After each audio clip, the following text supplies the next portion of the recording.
Hi and welcome to a new video. Did you accidentally send an unwanted Instagram chat and want to remove it now? In this video, I will show you how to delete instant messages from both ends. Let's go.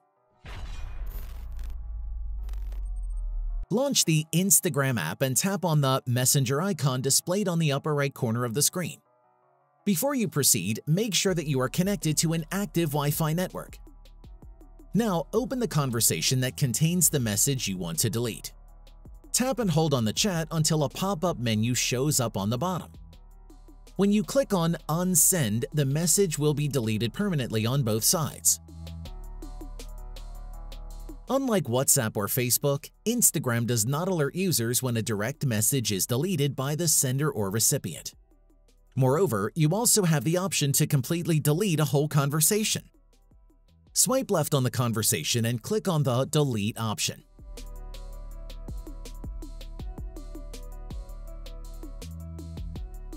While the whole conversation is deleted on your end, the other user can still see your chat history. If you want to know how to delete your account, tap the link in the description below. And that's it.